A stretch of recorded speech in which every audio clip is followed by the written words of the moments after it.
Question पढ़ेंगे। आज हम लोग दो क्वेश्चन पढ़ेंगे, धमनी और शिरा में अंतर, धमनी और शिरा में अंतर, और एक पढ़ेंगे वायवीय श्वसन और अवायवीय श्वसन, वायवीय श्वसन और अवायवीय श्वसन। देखिए, धमनी और शिरा में अंतर निम्नलिखित हैं। धमनी और शिरा में अंतर निम्नलिखित है। नंबर 1, धमनी की दीवारें मोटी होती है, धमनी की दीवारें मोटी होती है, जबकि शिरा की दीवारें पतली होती है, शिरा की दीवारें पतली होती है। और धमनी की दीवारें कैसी होती है? मोटी और मांसल, मोटी और मांसल मतलब मजबूत होती है, ठीक ना, और लचीली होती है, और लचीली होती है। लचीली को इंग्लिश में इलास्टिक बोलते हैं। लचीली मतलब इलास्टिक, इंग्लिश में क्या बोलते हैं? इलास्टिक मतलब लचक उसमें हो, ऐसे लचक जाए तो भी टूटे ना, ठीक ना। जैसे दंडहिया पाइप देखे हो, और जो पाइप मोड़ने वाला पाइप, ये मोड़ने वाला पाइप, ठीक ना, और वो दंडहिया पाइप जैसे सीधा रहेगा, ठीक ना, देखो ना दंडहिया पाइप। हाँ, तो धमनी की दीवारें मोटी, मांसल और लचीली होती हैं, ठीक ना, जबकि शिरा की दीवारें कैसी होती हैं? पतली तथा बिना लचक वाली होती है। नंबर 1 हो गया। नंबर 2, धमनियां हृदय से, धमनियां हृदय से हम आप लोगों को बताएं धमनियां किसे करते हैं और शिराएं किसे करते हैं। धमनियां क्या करती हैं? हृदय से क्या करती हैं? पूरे संपूर्ण शरीर तक, शुद्ध रक्त का क्या करती हैं? संवहन करती हैं, धमनियां फैलाती हैं, ठीक है। बताया कि नहीं बताया थे? धमनियां हृदय से रक्त को लेकर उसका संवहन संपूर्ण शरीर को करती हैं। और धमनियों में कैसा रहता है? ऑक्सीजन गुलित रहता है। रक्त में कौन सा रहेगा? Gas, oxygen. क्या रहेगा? ऑक्सीजन।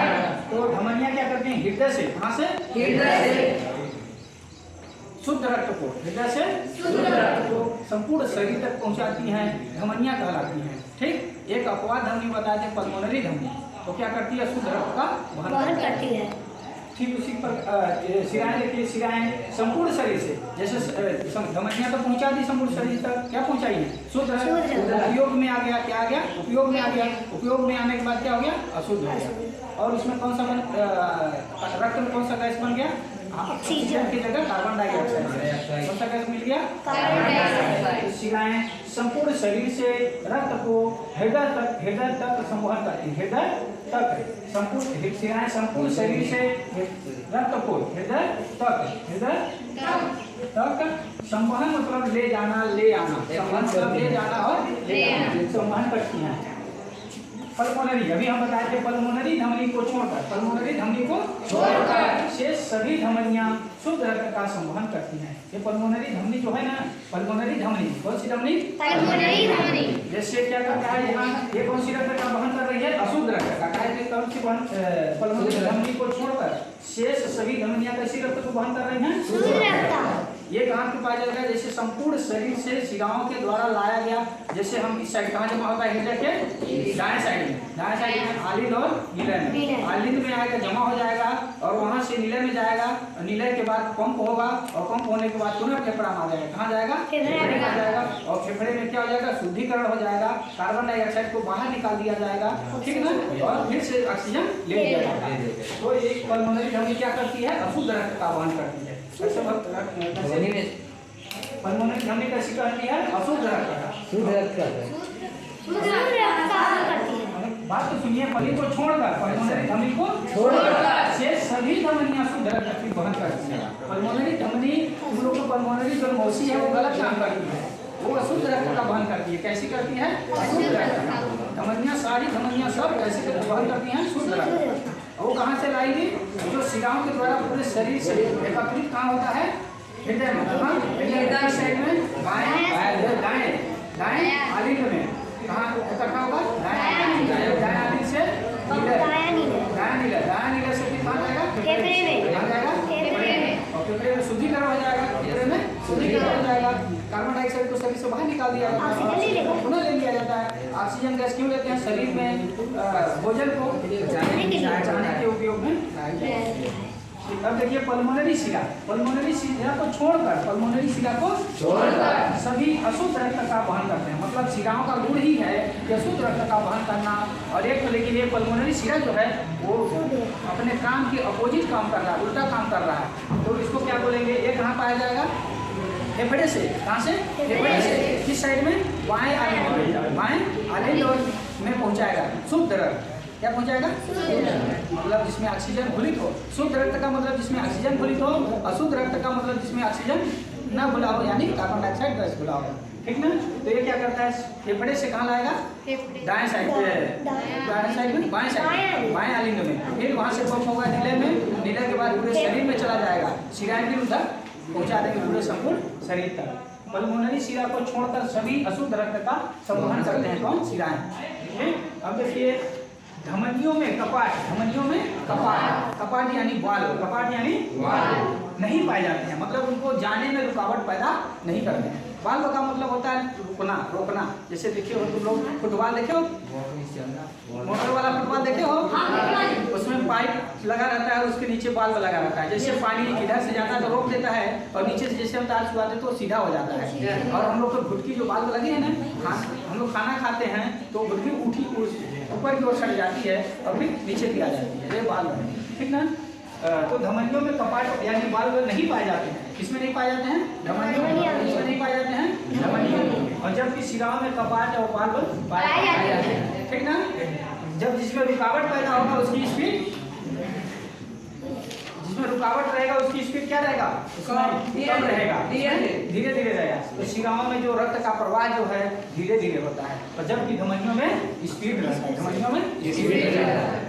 अब देखिए धमनियां शरीर की गहराई में पाई जाती है, धमनियां शरीर की गहराई में पाई जाती हैं, जबकि शिराओं में धमनियों की अपेक्षा ऊपर ही पाई जाती है। यानी ये जो नसें हैं ये शिरा हैं, और इसके नीचे गहराई में धमनियां पाई जाती हैं। जितने भी हम लोग इंजेक्शन देते हैं ना, तो वो काहे में देते हैं? शिरा में। कहाँ में देते हैं? शिरा में।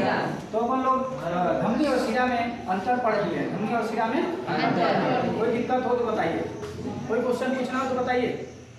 पल्मोनरी, धमनी और पल्मोनरी शिरा ये दोनों अपवाद हैं, ये दोनों अपवाद हैं। आएगा क्वेश्चन में, इसको गड़बड़ नहीं करना है। ठीक है ना?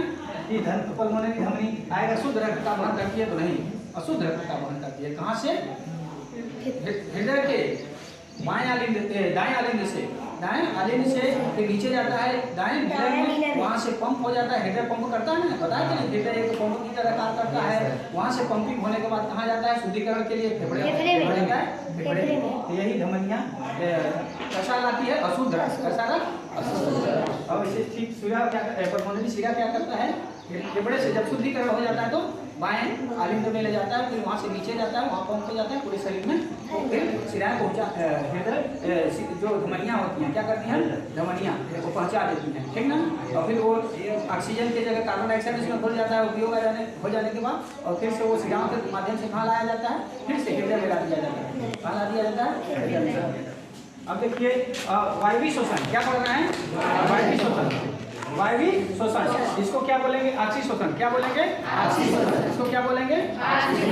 वायवीय शोषण यानी ऑक्सी शोषण, यानी ऑक्सीजन जिसमें हो, जिसमें क्या हो? ऑक्सीजन। और अवायवीय शोषण जिसमें ऑक्सीजन न हो, उसको बोलेंगे अनऑक्सी शोषण। क्या बोलेंगे? अनऑक्सी शोषण। में अंतर, तो देखिए वायवीय शोषण और अवायवीय शोषण में अंतर निम्नलिखित है। अवायवीय शोषण और वायवीय शोषण, या जो किसी को भी आगे पीछे बोलिए मतलब समझ जाइए, समझिए। वायवीय शोषण और अवायवीय शोषण में निम्नलिखित अंतर है।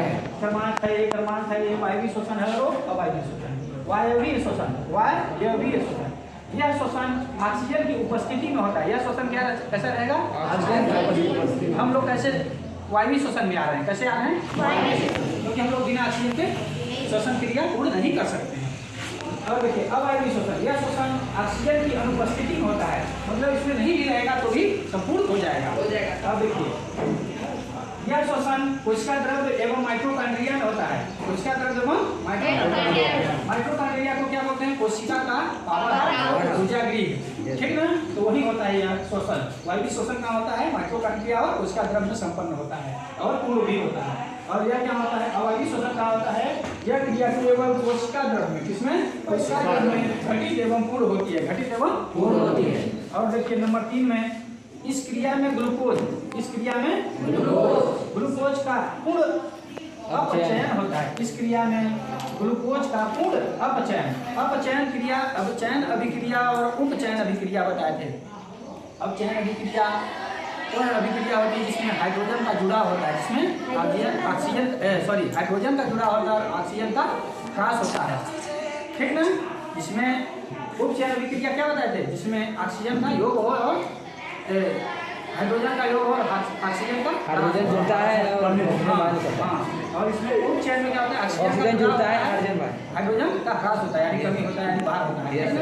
तो इस क्रिया में ग्लूकोज का पूर्ण अपचयन क्या होता है, अपचयन होता है। इस क्रिया में ग्लूकोज का पूर्ण उपचयन होता है, क्या होता है, उपचयन। और देखिए इस क्रिया में कार्बन डाइऑक्साइड, इस क्रिया में कार्बन डाइऑक्साइड तथा जल का उत्पन्न होता है, क्या होता है, जल का उत्पन्न, ठीक ना। कार्बन डाइऑक्साइड गैस बनेगा और जल उत्पन्न होता है। जबकि अवायवीय शोषण में इस क्रिया में कार्बन डाइऑक्साइड एवं एल्कोहल का उत्पन्न होता है, ठीक है ना। देखिए इस शोषण में बहुत ऊर्जा निकलती है, मतलब वायवीय शोषण में बहुत ऊर्जा निकलती है, और जबकि अवायवीय शोषण में इस शोषण की अपेक्षा, किसके अपेक्षा, वायवीय शोषण की अपेक्षा बहुत कम ऊर्जा निकलती है, बहुत कम ऊर्जा, यानी लीजिए ऊर्जा क्या लिखेंगे, बहुत कम, ऊपर नहीं जगह है नीचे लिख देते हैं, बहुत कम ऊर्जा निकलती है।